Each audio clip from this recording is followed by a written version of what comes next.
En direct avec vous, je dois vous l'avouer car malheureusement ma connexion n'est pas assez bonne sur mon lieu de vacances pour me permettre de faire ce cours en direct. Donc j'ai pré-enregistré cette vidéo pour que vous puissiez avoir en temps et en heure les commentaires promis sur vos copies sur l'épreuve d'analyse du sujet monstruosité et humanité, un sujet tombé en 2017. Donc je ne suis pas en direct pour de vrai, mais je vais essayer d'être là à travers le chat, donc n'hésitez pas à me poser toutes vos questions dans le chat, en commentaire, j'y répondrai dans la mesure du possible.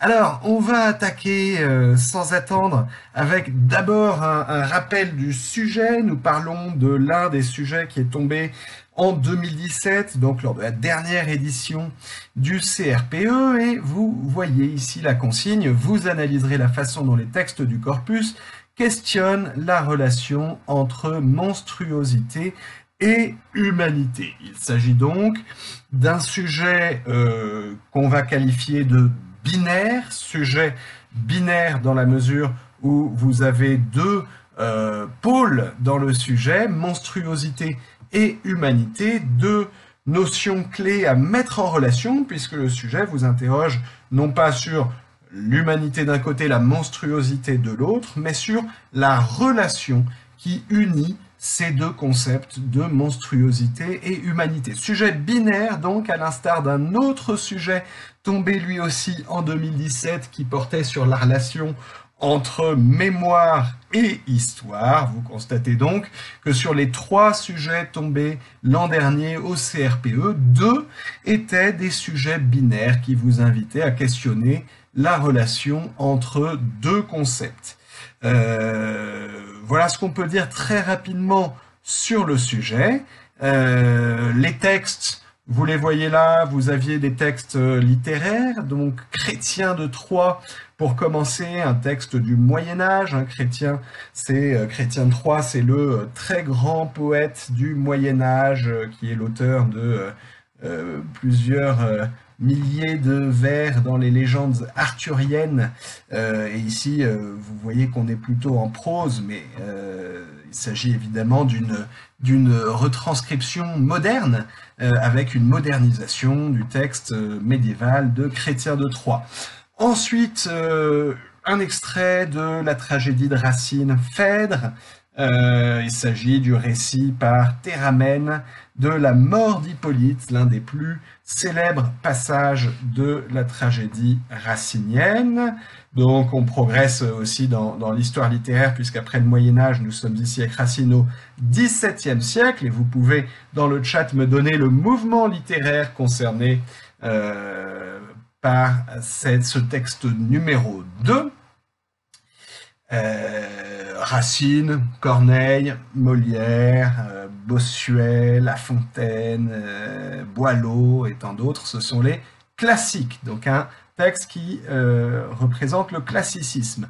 Troisième texte, un texte de Victor Hugo, 1831, nous voici au XIXe siècle, avec un de ses romans les plus célèbres, qui s'intitule Notre-Dame de Paris, et s'il fallait le rattacher à un mouvement littéraire, là encore, donnez-moi dans le chat, s'il vous plaît, le mouvement littéraire qui domine la littérature française entre 1820 et 1840, et dont Victor Hugo est l'un des représentants les plus fameux, avec quelques autres, avec peut-être Dumas, avec peut-être Théophile Gautier.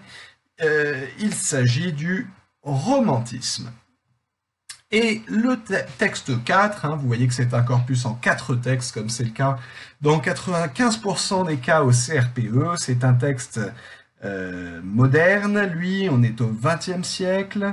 Il s'agit de Rhinocéros de Ionesco. Pour ceux qui ne connaîtraient pas Rhinocéros, il est quand même facile d'identifier le genre littéraire. Donnez-moi le genre de ce texte 4 au vu des indices que nous trouvons dans le péritexte, c'est-à-dire ce qui entoure le texte. Péri, c'est le préfixe qui veut dire autour d'eux, donc autour du texte, vous avez notamment une référence à l'acte 3. Nous sommes donc bien dans une pièce de théâtre.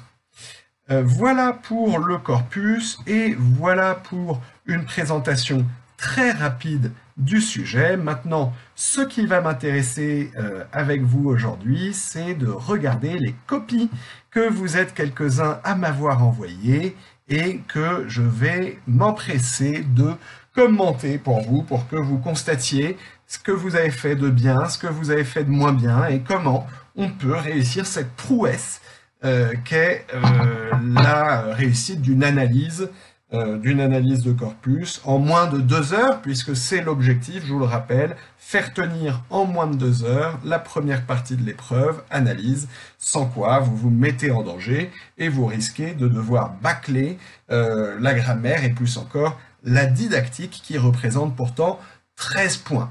Donc, vous avez été nombreux à m'envoyer des copies et j'en ai sélectionné ici quelques-unes que nous allons regarder ensemble, que nous allons commenter et qui vont, je l'espère, vous intéresser et vous inspirer.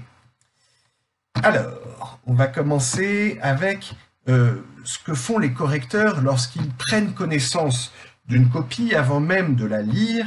Ils vont en prendre une connaissance extérieure, c'est-à-dire qu'ils feuillettent la copie, ils la regardent de l'extérieur, ils essayent de comprendre si d'abord le devoir est complet, et ici je ne m'intéresse qu'à l'analyse, et pour la copie de Jennifer que vous voyez ici, eh bien je constate tout de suite que le devoir semble complet. On a ici une introduction, alors une petite remarque que je vous fais, pardon, c'est que on peut revoir la mise en page. Hein. Ici, on a un retour à la ligne sans alinéa, et ça c'est un non-sens typographique, on le retrouve ici. Donc si tu tiens, Jennifer, à revenir à la ligne, il faut laisser 2 carreaux, par exemple, conventionnellement, d'alinéa, ou bien, plus simple encore, tu ne fais pas de retour à la ligne, et tu fais tenir ton introduction en un seul paragraphe. Ça, c'est parfaitement possible aussi. Donc, attention à la mise en page, introduction, un saut de ligne avant la première partie, ça me va très bien. Ici, j'ai l'impression d'avoir un petit paragraphe introductif, mais ici, à nouveau, pas d'alinéa pour le premier paragraphe qui correspond probablement à la première sous-partie. Et de manière générale, j'ai une première partie ici qui est assez monolithique, hein, qui est composée d'un seul bloc. Et ça, c'est dommage, parce que si vous pouvez structurer chacune de vos grandes parties pour avoir plusieurs sous-parties, c'est toujours mieux. La deuxième partie, je comprends qu'elle commence là, et à nouveau, c'est une deuxième partie un peu monolithique, un seul vaste paragraphe. C'est dommage, cette absence de composition interne de la grande partie en plusieurs sous-parties. J'ai ici le début de ma conclusion, et là, pas de problème. Donc, voilà pour ce qu'on peut dire sur l'aspect extérieur de la copie de Jennifer. Je vais aussi souligner le fait que l'écriture est tout à fait correcte sur le plan de la graphie. C'est une copie écrite au stylo plume et à l'effaceur. Hein. On voit ici l'usage de l'effaceur, ce qui fait plaisir au correcteur. Attention, je nuance quand même une chose, parce que je vous ai dit lors de mon dernier live que les correcteurs apprécient l'usage du stylo plume, et c'est tout à fait vrai. Néanmoins, j'aurais dû préciser, et c'est certains d'entre vous qui me l'ont rappelé, et je les en remercie, que certaines académies n'autorisent pas l'usage du stylo plume, parce que je pense que c'est lié à la récente dématérialisation des copies dans certaines académies du CRPE. Depuis quelques années, on observe un passage aux copies dématérialisées, et pour scanner les copies, peut-être que le stylo bic noir, par exemple, fonctionne mieux. Donc, renseignez-vous, il n'est pas impossible que dans votre académie, l'usage du stylo plume soit défendu. Alors, ça, c'était la copie de Jennifer. On va jeter un œil à la copie d'Eva, que vous voyez ici. Elle est écrite, elle, au stylo bic. On a à nouveau ce problème de mise en page que je soulignais déjà dans la copie précédente. Un retour à la ligne sans alinéa, ce n'est pas possible, ça n'existe pas. Alors, j'imagine que ce double saut de ligne signe l'entrée dans la première partie. J'aurais bien aimé ici un alinéa en début de première partie. J'ai des paragraphes, mais des faux paragraphes, toujours à cause de ce problème de mise en page, retour à la ligne sans alinéage. Donc j'ai pas mal de difficultés à comprendre où commencent et où s'arrêtent les sous-parties. Je vais être obligé de commencer par la fin pour comprendre qu'on a ici probablement la conclusion et que donc ça c'est ma deuxième partie, ça c'est la première. Donc j'imagine que la première commence ici et que la deuxième grande partie commence ici avec un mot de liaison cependant qui confirme mon intuition. Mais vous voyez que Eva ici aurait pu manifester beaucoup plus clairement la construction de son devoir grâce à une mise en page plus claire, avec en particulier le respect de l'alinéa en début de paragraphe. Ici, une nouvelle proposition qui vient de Céline cette fois-ci et qui présente une introduction que je vois ici, une première partie avec un court paragraphe introductif que je vois là et qui me convient très bien. Très bien donc pour ce petit paragraphe introductif qui va me donner le mode d'emploi de la première partie, une première sous-partie et une deuxième sous-partie. Ici, aucun problème de mise en page, c'est très bien fait. Ici, c'est le début de ma deuxième partie, première sous-partie, deuxième sous-partie, c'est parfait. Et voici la conclusion qui est très courte, mais ça, c'est pas gênant, hein. Aucun problème avec les conclusions brèves, au contraire, ce serait plutôt une qualité. Donc voilà une copie qui déjà, vue de l'extérieur, me fait un très bon effet. Bravo Céline. Allez, encore un exemple de lecture rapide et extérieure, sans lecture justement du texte lui-même. La copie de Fanny. Alors Fanny a choisi de revenir à la ligne au milieu de son introduction pour la problématique ici et l'annonce de plan là. Pourquoi pas? C'est pas bien gênant, mais je vous rappelle que vous pouvez très bien aussi choisir de faire l'introduction en un seul paragraphe. Voici ma première partie qui commence par un paragraphe introductif rapide, la première sous-partie très bien, la deuxième sous-partie d'accord, un saut de ligne avant la deuxième partie parfait. Ici, le paragraphe introductif de mon grand 2, première sous-partie ici, deuxième sous-partie là, et nous avons pour finir une conclusion ici. Ça me paraît impeccable. Donc, très bien, bravo à Fanny. Et puis, on va retrouver ici un autre et un dernier exemple avec une introduction qui me va bien, qui a l'air assez brève. Une première partie avec son paragraphe introductif que vous voyez là, première sous-partie, deuxième sous-partie, saut de ligne, deuxième grande partie, et deux sous-parties, la conclusion. Ok, on est bon pour Magali avec un devoir qui est assez court, mais il vaut mieux faire court et faire bien plutôt que d'essayer de se répandre et de faire une analyse comme si vous étiez payé au kilomètre ou au poids. Donc ne vous engagez pas dans des tunnels, c'est bien d'être bref et d'être qualitatif. Vous serez noté beaucoup plus sur la qualité que sur la quantité. Vous remarquez au passage également que dans tout ce qu'on a vu, on n'a vu que des devoirs en deux grandes parties. Et ça, c'est aussi, je pense, un signe de sagesse et d'expérience de se lancer dans des devoirs en deux sous-parties par partie et deux grandes parties, c'est-à-dire 4 sous-parties en tout. C'est ce qu'on a vu ici le plus souvent et c'est quelque chose qui me paraît tout à fait raisonnable compte tenu de la difficulté considérable que représente l'effectuation d'un devoir en 3 parties, 3 sous-parties, par exemple 9 sous-parties. C'est impossible de faire ça quasiment au CRPE dans le temps très limité qui vous est imparti. Une solution peut être de faire 6 sous-parties, 2 x 3 ou 3 x 2, mais c'est aussi plus difficile que de faire un bon vieux 2 x 2, 2 x 2, 4, 4 sous-parties en tout, 2 grandes parties composées chacune de 2 sous-parties. C'est parfaitement possible et c'est probablement la solution qui est la plus rapide pour vous. Donc, je la recommande. Voilà pour ce premier état des lieux. Vous voyez qu'on n'a fait que regarder les copies de façon extérieure. On va maintenant entrer dans la lecture des introductions des unes et des autres. Alors, une bonne intro, vous le savez, elle est toujours composée de 3 mouvements successifs. Premièrement, une présentation du corpus. Deuxièmement, une présentation de la problématique. Et troisièmement, une annonce du plan. 3 mouvements successifs qui doivent s'enchaîner aussi logiquement que possible. Et donc pour commencer, on va regarder un peu ce que vous avez fait pour le premier mouvement de l'introduction, la présentation du corpus. Alors ici, on commence avec la copie de Cécile. Cécile, je ne sais pas si vous arrivez à lire sa copie qui est tapuscrite, mais vous voyez que la présentation du corpus est assez longue et qu'elle est alourdie par de très nombreuses citations.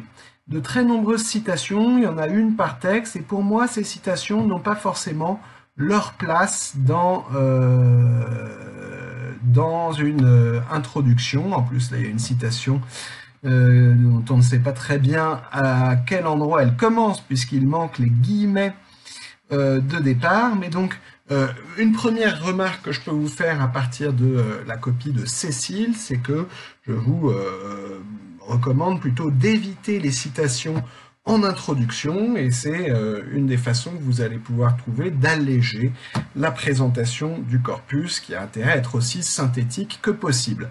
Autre exemple d'introduction et de présentation du corpus qui est alourdi par des éléments inutiles, c'est dans l'introduction d'Anaïs. Dans la présentation des textes, vous voyez qu'il y a beaucoup de choses en trop. Par exemple, Yvain ou le Chevalier au Lion, publié aux alentours de 1177, ça d'accord, la date elle est très importante. Par contre, adapté par Jean-Pierre Trousseau aux éditions classiques, l'école des loisirs, ça c'est en trop. Même chose pour Racine, publié en 1677 par les éditions Bordas, c'est très maladroit, puisqu'évidemment, ce n'est pas Bordas qui a publié Racine au XVIIe. Donc, de manière générale, retenez que l'éditeur n'a pas besoin de figurer dans votre intro. De la même façon, on s'en fiche un peu qu'on soit dans le livre 18e de Notre-Dame de Paris. Donc, on supprime toutes ces références inutiles. Ce qui est vraiment important, c'est le nom de l'auteur, évidemment, la date ou l'époque, le titre de l'ouvrage dont le éventuellement la source, éventuellement le genre littéraire concerné, donc ça peut être utile, éventuellement le registre, mais certainement pas l'éditeur, le chapitre, le traducteur, etc. etc. Ici, on voit une intro qui est pas mal du tout parce qu'elle est très synthétique. Et une chose qui est bien faite ici dans cette introduction de Magali, c'est en particulier le fait qu'elle ait regroupé 2 textes du corpus. Vous le voyez, donc les 4 auteurs de ce corpus questionnent sur la relation entre monstruosité et humanité. J'aurais pu écrire Magali questionne la relation entre monstruosité et humanité. Hein, la préposition ici n'est pas indispensable. Jean Racine, dans la pièce de théâtre Phèdre. Alors, pièce de théâtre, si vous pouvez préciser de quel genre de théâtre il s'agit, en l'occurrence il s'agit d'une tragédie, donc j'aurais préféré dans la tragédie Phèdre, mais c'est pas bien grave, et Chrétien de Troyes dans son roman Yvain ou le Chevalier au Lion, il manque ici une petite virgule, mettent en scène 2 héros combattant des créatures monstrueuses. Ça, c'est pas mal du tout, hein, ce premier rapprochement de 2 textes qui, en effet, s'apparentent l'un à l'autre par le fait que ce sont des textes, on aurait pu dire, épiques, hein, pour mentionner le registre commun à ces deux textes épiques dans lesquels un héros affronte un monstre. On aurait pu préciser peut-être qu'il s'agit d'un serpent dans le cas de Chrétien de Troyes et d'un monstre, une créature marine dans le cas de la mort d'Hippolyte chez Racine. Tandis que Victor Hugo, virgule, il manque à nouveau des petits signes de ponctuation, tandis que Victor Hugo, virgule, dans son roman Notre-Dame de Paris, virgule, narre le courage et la beauté d'un héros atypique, soit, nomme-le, hein, Magali, ce héros, tu peux le nommer, il s'agit de Quasimodo. Enfin, Eugène Ionesco, dans sa pièce de théâtre Rhinocéros de 1959, à nouveau, on n'oublie pas, s'il vous plaît, les virgules. Eugène Ionesco, virgule, dans sa pièce de théâtre intitulée Rhinocéros, virgule, de 1959, par exemple, nous interpelle sur la perception de la beauté. Bon, ce qui est un petit peu moins bien, hein, dans la présentation des deux autres textes, c'est que ce soit pour Hugo ou pour Ionesco, je n'ai pas d'ancrage dans le sujet. Je n'ai pas de référence ni à la monstruosité, à l'humanité. Donc ça aurait pu être un peu mieux fait. Allez, on continue avec une ou deux présentations de corpus. Par exemple, regardons ce que ça donne chez Céline. Au travers de 4 textes, le thème abordé par ce corpus est la relation entre monstruosité et humanité. Chrétien de Troyes, virgule, Yvain ou le chevalier au lion, virgule, 1177, montre la reconnaissance du lion pour celui qui le sauve du monstre. Attention, attention Céline, ici il manque au moins une préposition. Chrétien de Troyes, virgule, dans son roman Yvain ou le chevalier au lion, virgule, en 1177. D'accord, vous ne pouvez pas comme ça vous passer des prépositions. Jean Racine, dans, à nouveau on essaie de préciser le genre, donc au moins le théâtre, ça vous pouviez tous le reconnaître, et si possible la tragédie. Hein, je vous rappelle qu'au XVIIe siècle, chez les classiques, vous avez Racine qui écrit de la tragédie, Molière qui écrit de la comédie, et Corneille qui écrit à la fois des tragédies et des comédies, et même des tragicomédies. Donc Jean Racine relate la fin tragique du héros. Attention, il manque ici un S à héros. Dans cet extrait du roman Notre-Dame de Paris, Victor Hugo, entre parenthèses 1831, vous voyez, tout ça c'est pas assez rédigé.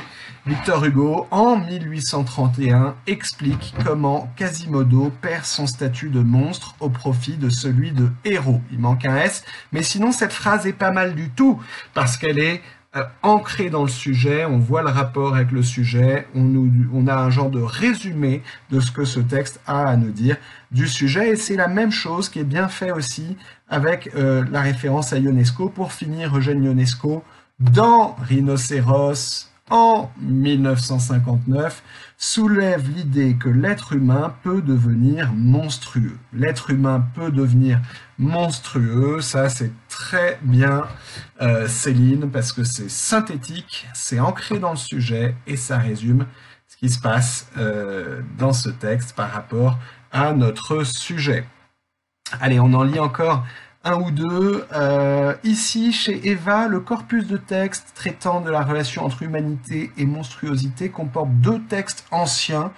Oui, alors cette notion d'ancienneté, elle est très vague, hein, mais bon. Un extrait d'Yvain ou le chevalier au lion. Attention, attention Eva, vous voyez qu'il manque ici le soulignement qui est systématique, s'il vous plaît, pour les titres.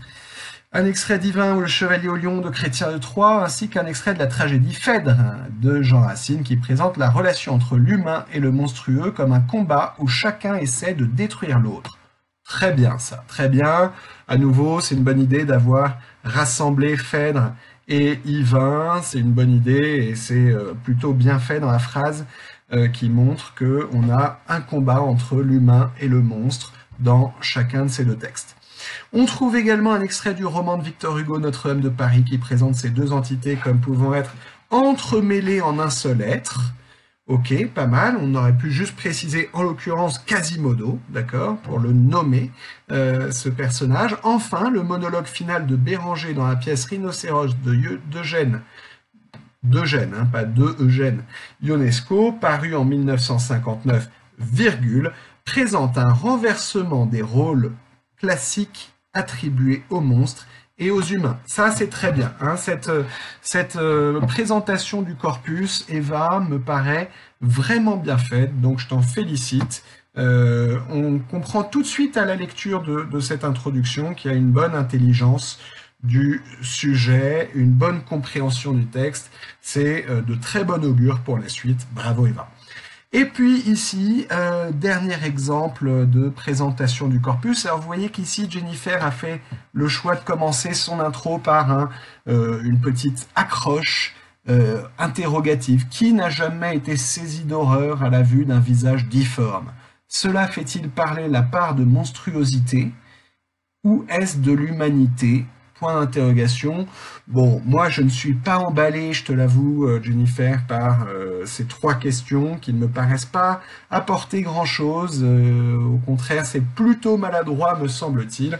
Et je vous encourage à attaquer directement par la présentation du corpus. Le corpus, composé de 4 textes, a pour principal thème la monstruosité et l'humanité. Oui, ça fait 2 thèmes, ça. Hein. Donc, pour thèmes principaux, la monstruosité et l'humanité, ou bien, si tu veux revenir au singulier, la relation entre monstruosité et humanité. Le premier de ces textes de Chrétien de Troyes, intitulé Yvain ou le Chevalier au Lion, paru en 177, si j'avais pu avoir le genre littéraire, ça aurait été pas mal, décrit un duel entre 2 monstres. Est-ce que le verbe est le mieux choisi, hein? Attention, quand je vous conseille de commencer par un repérage CGTTRI, vous vous souvenez, le premier T de CGTTRI, c'est le type de texte. Ici, c'est un type narratif. Donc, on n'est pas dans un texte descriptif, on est plutôt dans un texte narratif, et donc, le bon verbe, ce serait plutôt raconte, narre, relate, mais a priori, le verbe décrit est mal choisi. C'est la même chose ici un peu plus loin. Le deuxième texte décrit également un combat entre un monstre et un humain. Ce que je dirais de cette présentation du corpus, Jennifer, c'est qu'elle pourrait être plus synthétique, hein, essaye de faire en une seule phrase ce que tu fais en 2 phrases, par exemple ici sur Racine. Voilà, attention aussi à l'orthographe du mot théâtre, comme ça risque de revenir. Hein. Théâtre, c'est 2 accents, un accent aigu sur le E et un accent circonflexe sur le A. Voilà pour la première phase de l'introduction, qui est la présentation du corpus. J'espère que ces quelques exemples vous auront montré à quoi ressemble une bonne présentation du corpus. Hein. J'apprécie en particulier ici le travail proposé par Eva. Alors, une fois que vous avez présenté le corpus, il ne vous reste plus qu'à présenter votre problématique et votre plan, et c'est ce qu'on va regarder. Et pour commencer, on va regarder comment s'en est sortie Jennifer. Pour ce qui est de la problématique, vous la voyez ici, à la suite de la lecture de ce corpus, on peut se demander, bon, tout ça est pour moi superflu, poser la question directement, hein, mais bon, peu importe, on peut se demander quelle relation anime l'humanité et la monstruosité. Alors, ici, ce qui me gêne beaucoup, c'est ce point d'interrogation que vous voyez là, puisqu'il s'agit d'une erreur grammaticale. Attention, à partir du moment où votre problématique est introduite par un verbe de questionnement, comme vous en avez ici, se demander, ça veut dire que c'est une interrogation indirecte. Et si c'est une interrogation indirecte, vous n'avez pas besoin de mettre un point d'interrogation à la fin. Ce point d'interrogation, il est réservé, s'il vous plaît, à l'interrogation directe. Attention, ça, c'est des erreurs qui sont très fréquentes sur la problématique et qui font très mauvais effet. C'est la double peine, hein, je vous rappelle. Vous allez être sanctionné sur les 5 points d'expression, mais vous serez aussi sanctionné parce que sur les 11 points de l'analyse, vous risquez d'en perdre à cause de ce genre de petits détails lorsqu'ils s'accumulent. Quelle relation anime l'humanité et la monstruosité? Le verbe n'est pas très bien choisi. À mon avis, le verbe entretenir serait meilleur. Quelle relation l'humanité et la monstruosité entretiennent-elles, si vous voulez poser la question sous la forme d'une interrogation directe? Bon, ici, c'est une problématique qui, vous le voyez, ne présente quasiment aucune différence avec le libellé du sujet, ce qui est une stratégie prudente qui peut-être empêchera Jennifer d'atteindre des scores très élevés sur l'analyse, parce que le jury attend, vous le savez, un effort de problématisation qui consiste à faire apparaître plus clairement que dans le libellé du sujet ce qui pose problème dans le sujet, mais c'est pas non plus délirant de reprendre telle quelle la commande du sujet, surtout si on manque de temps et surtout si on a peur de dire une bêtise. Donc c'est quelque chose qui va vous priver d'accéder à des très bonnes notes, mais qui peut s'avérer prudent si vous ne sentez pas cette affaire de problématisation. Alors ensuite, l'annonce du plan, regardons-la. Dans un premier temps, il s'agira d'analyser, là, à nouveau, un métadiscours, pas tout à fait, à mon avis, utile, mais soit, peu importe.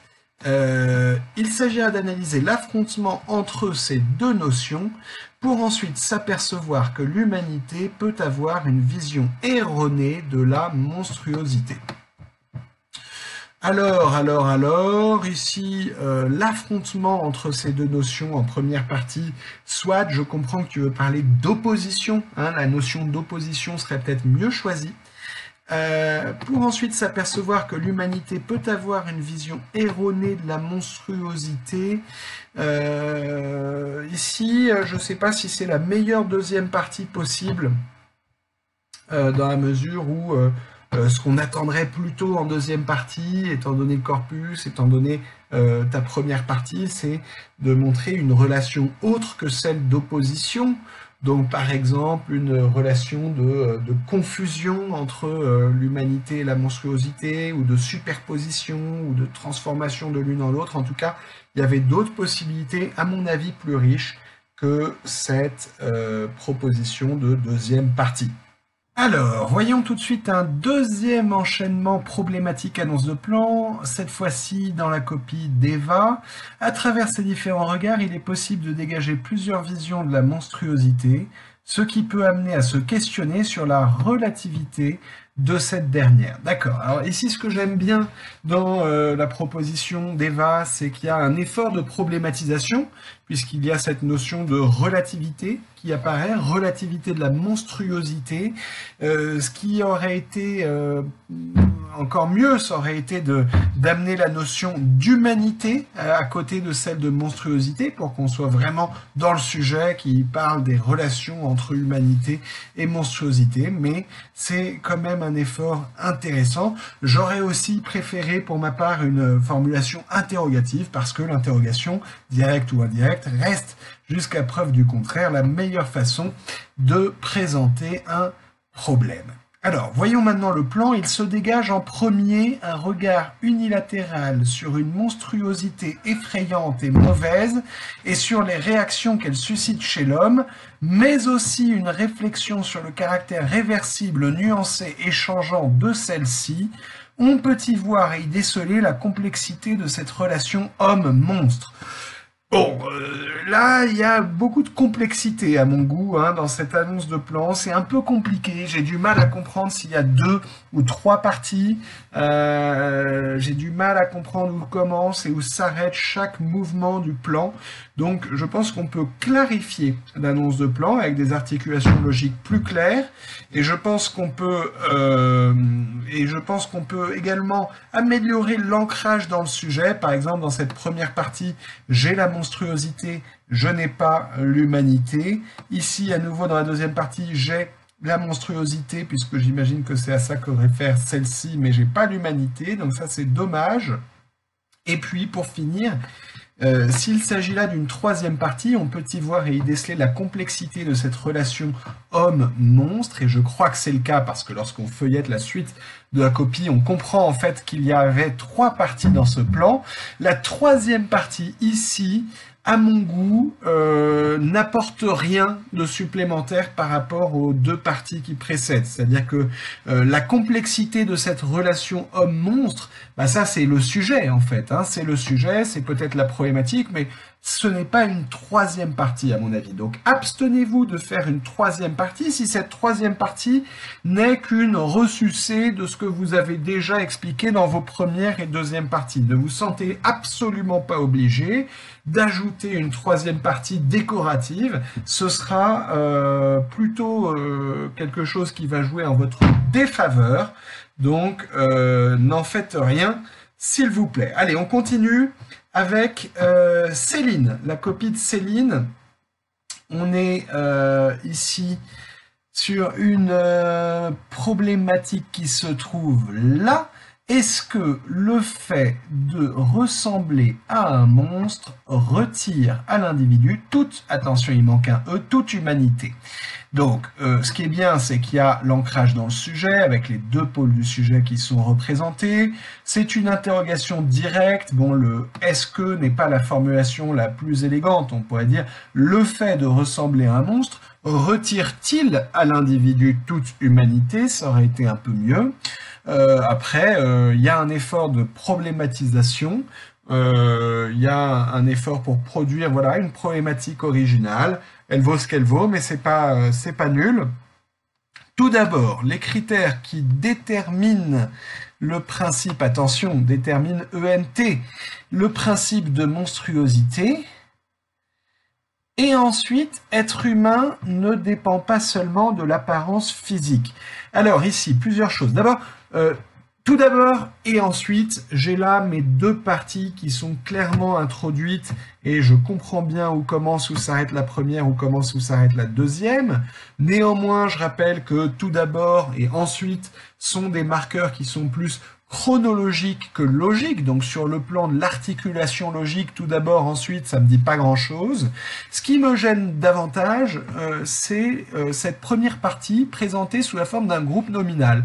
Les critères qui déterminent le principe de monstruosité. Hein, comme si vous étiez en train de présenter un plan avec grand 1, les critères qui déterminent le principe de monstruosité. Mais non, tout doit être rédigé dans une analyse, et en particulier l'annonce de plan doit être entièrement rédigée. Donc ça, c'est pas du tout possible, d'accord? Cette phrase, cette tournure averbale, avec juste un groupe nominal, c'est pas bon. Et de toute façon, je vous demande de vous forcer, s'il vous plaît, à présenter chaque partie sous la forme d'une phrase grammaticale complète. Sujet, verbe, complément. Vous verrez que vous serez beaucoup plus précis, beaucoup plus explicite, beaucoup plus nuancé, beaucoup plus fin lorsque vous adopterez ces tournures verbales, ces tournures grammaticales complètes plutôt que des groupes nominaux, d'accord? Les critères qui déterminent le principe de monstruosité, ça ne me dit rien. En plus de ça, vous parlez de la monstruosité ici, mais pas de l'humanité, donc c'est un défaut, de même que dans la deuxième partie, être humain, je retrouve l'humanité, mais je n'ai rien sur la monstruosité, donc vous n'êtes pas vraiment à ce moment-là en train de traiter le sujet. Allez, on continue parce qu'il y a de bonnes propositions qui arrivent, et je pense en particulier à cette copie de Fanny. Vous la voyez ici, la problématique, en quoi les termes de monstruosité et d'humanité entretiennent-ils une relation complexe dans ce corpus? Bon, je ne sais pas si c'est les termes qui entretiennent une relation complexe, parce que les termes, ce sont les mots. C'est plutôt ce que signifient ces mots, ce à quoi ils se réfèrent, c'est-à-dire l'humanité et la monstruosité elle-même, qui entretiennent une relation complexe. On n'a pas un énorme effort de problématisation, dans la mesure où l'apport de la candidate se limite à la caractérisation de complexe, mais c'est déjà quelque chose hein, de dire que c'est une relation complexe, c'est-à-dire que c'est pas une relation univoque, c'est une relation qui est équivoque, qui a plusieurs sens possibles, et j'imagine que le plan va étudier successivement plusieurs relations possibles entre les deux termes.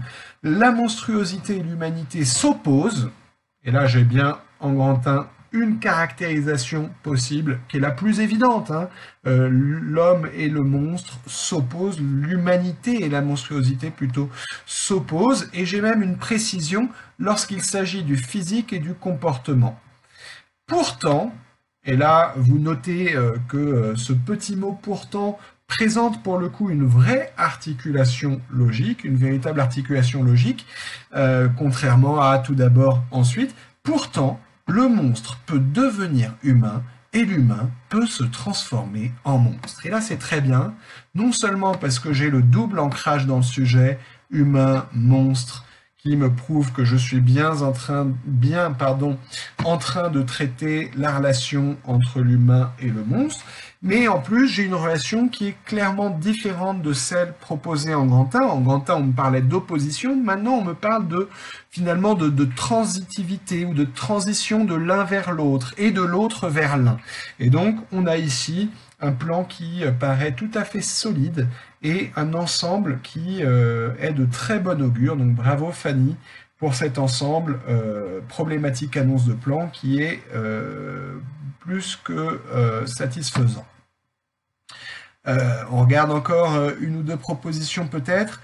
De quelle manière la monstruosité et l'humanité peuvent-elles être liées? Ici, c'est une problématique qui est une reprise du sujet. On a simplement remplacé le nom commun relation par une tournure verbale passive.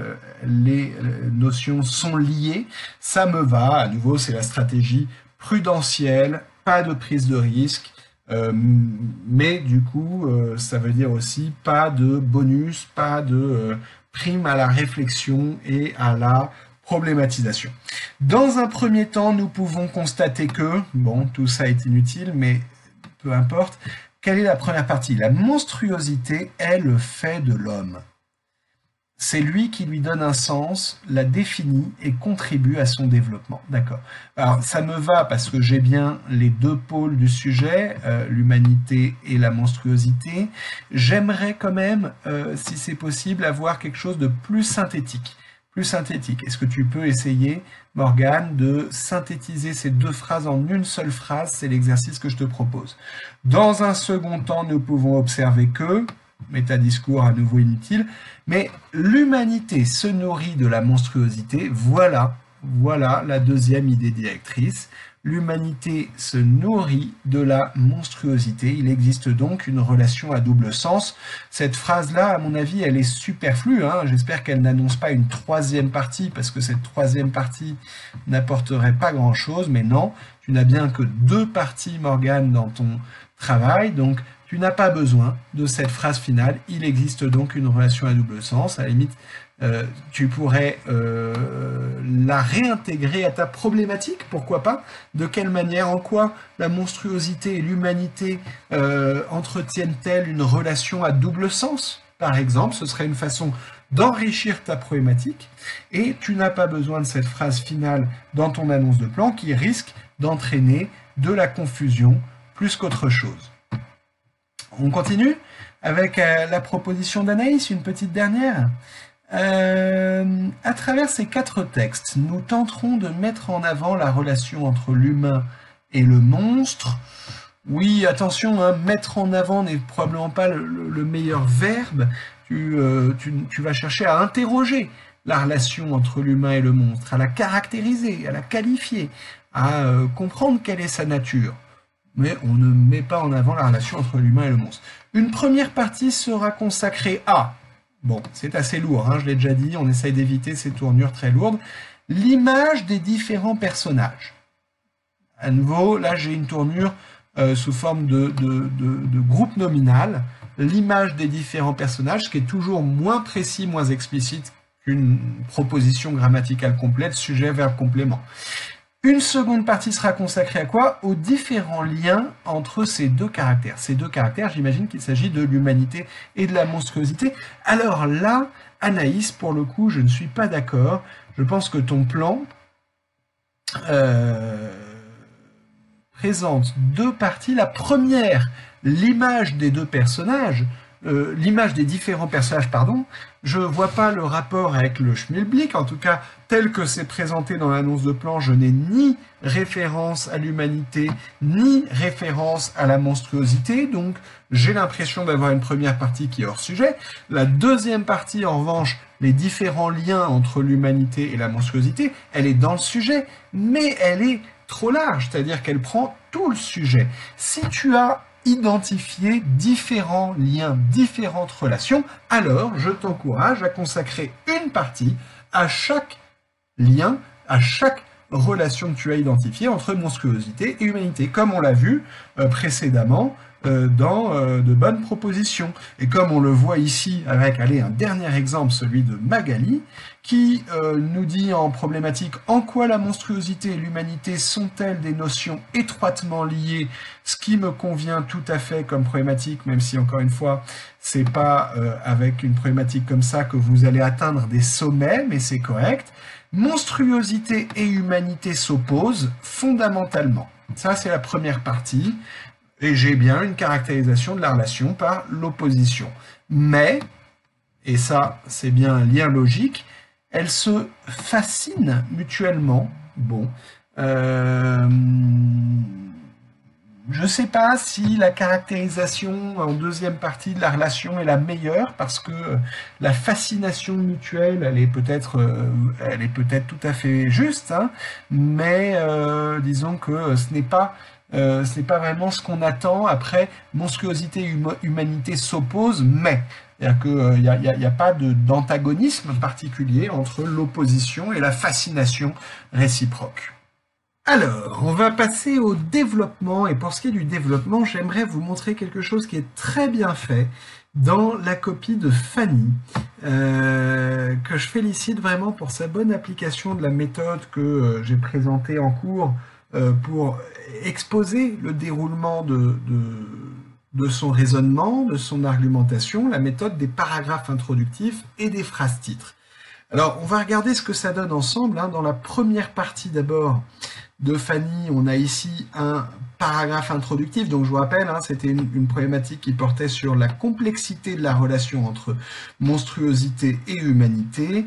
Et on annonçait un plan. Grand 1, une opposition entre monstruosité et humanité lorsqu'il s'agit du physique et du comportement. Grand 2, la possibilité que le monstre devienne humain et que l'humain se transforme en monstre. Donc grand 1, opposition, grand 2, transitivité, on pourrait dire, pour résumer. Alors voilà ce que c'est que le paragraphe introductif du grand 1. En se basant sur les critères physiques et comportementaux, j'aurais préféré en se fondant sur, se fonder sur est souvent plus apprécié par les correcteurs que se baser sur. La monstruosité et l'humanité ne semblent rien avoir en commun. Ici, on a d'abord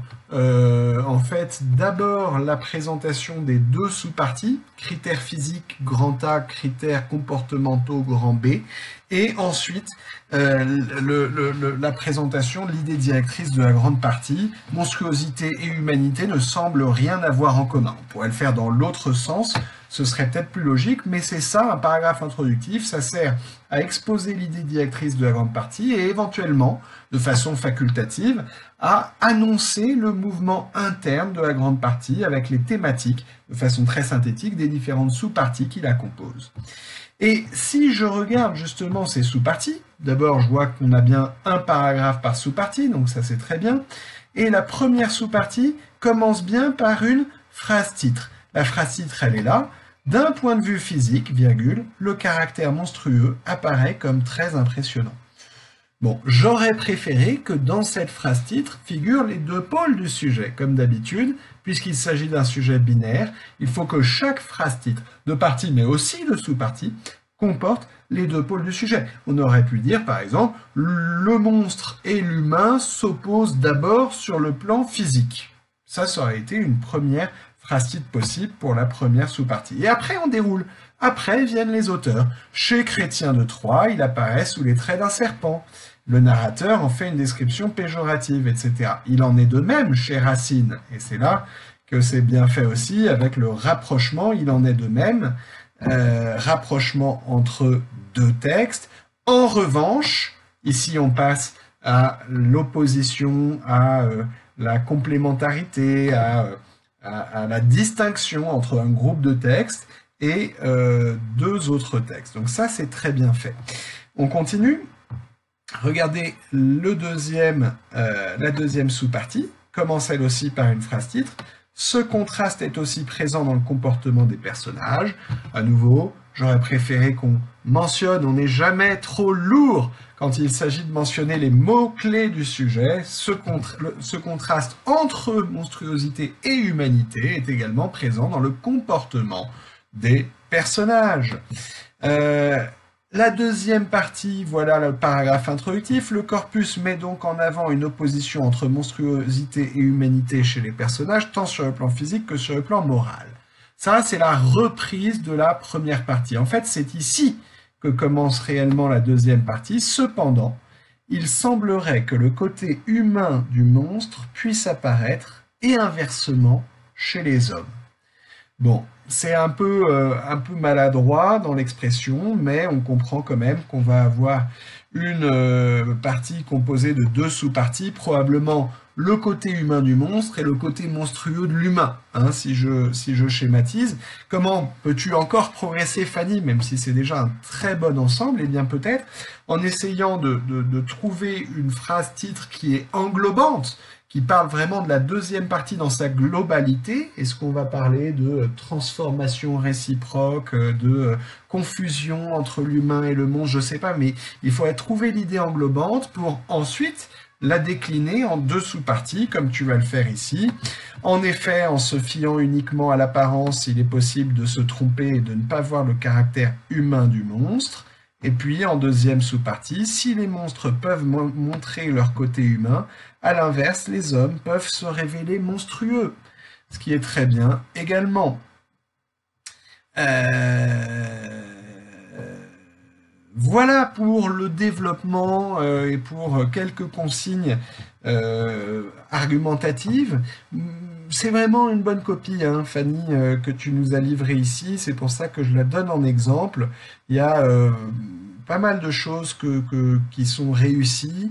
En particulier, j'apprécie dans le développement, puisqu'on parle du développement, le fait qu'il n'y ait pas, comme dans certaines copies, une surabondance de citations qui tournent à la manie et au patchwork de citations. Ça, c'est très mauvais. Ici, les citations, elles sont choisies. Par exemple, cette phrase « Il en est de même chez Racine, dont le personnage Théramène dresse un portrait diabolique du monstre furieux, un monstre sauvage ». Ces deux citations qui sont là, elles se justifient l'une et l'autre. Pourquoi? Parce qu'elles comportent le mot monstre. Donc on est bien dans le sujet. On est bien dans le sujet. Et le choix des citations, leur intégration à la rédaction également. Lui est décrit physiquement comme un monstre, tandis qu'elle est qualifiée de, ouvrez les guillemets, chose délicate, exquise et précieuse, fermez les guillemets. Là, c'est une très bonne intégration de la citation à la rédaction. On évite d'avoir la citation flottante qui se balade au milieu de nulle part. Bon, et je vous propose de conclure avec la conclusion de Fanny, par exemple. La relation entretenue entre monstruosité et humanité est complexe pour plusieurs raisons. En la considérant d'un point de vue physique et moral, elle peut présenter un antagonisme entre ces deux notions, mais en creusant l'identité des personnages, le lecteur se rend compte que monstruosité et humanité sont étroitement liés, puisque l'un peut devenir l'autre, et inversement. Bon, c'est une conclusion qui est correcte dans la mesure où elle est brève, synthétique, ancrée dans le sujet, elle répond à la question posée.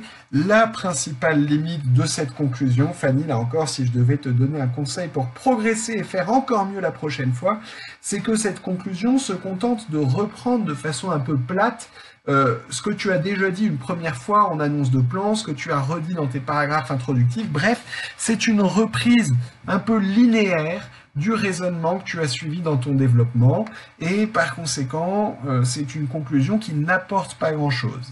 Alors, il ne s'agit pas d'apporter des idées nouvelles en conclusion, mais si vous pouvez faire un effort de recul, de prise de hauteur pour ressaisir dans une ou deux formules bien senties et qui ne reprennent pas forcément l'ordre des parties la réponse synthétique que vous pouvez apporter à la question posée en conclusion, ce sera encore mieux. Voilà, j'espère que ces quelques extraits de copies vous seront utiles. Vous voyez qu'il y a de très bonnes choses dans ce que vous m'envoyez et vraiment je me réjouis de voir que ça progresse énormément chez les élèves d'Objectif CRPE. Donc toutes mes félicitations à Fanny, mais à tous les autres aussi qui nous ont envoyé des copies de bonne qualité. Ne lâchez rien, continuez à vous exercer comme ça, c'est un très bon exercice de prendre 2 heures sur un sujet d'anal, 2 heures maximum, hein, si vous pouvez faire tenir ça en 1h45, c'est encore mieux, mais poursuivez cet exercice. Reprenez bien la méthode si vous ne l'avez pas bien en tête et revoyez les lives que j'ai consacrés à la méthodologie de l'analyse. Si vous n'êtes pas encore élève chez Objectif CRPE, ce n'est pas forcément trop tard, vous pouvez encore nous rejoindre, que vous soyez candidat au concours 2018 avec la préparation accélérée de dernière ligne droite ou au concours 2019 avec la préparation approfondie sur le long terme. J'espère que vous avez passé un bon moment en ma compagnie. En tout cas, c'était un plaisir pour ma part de commenter ces copies et je vous souhaite une excellente soirée. À bientôt sur Objectif CRPE.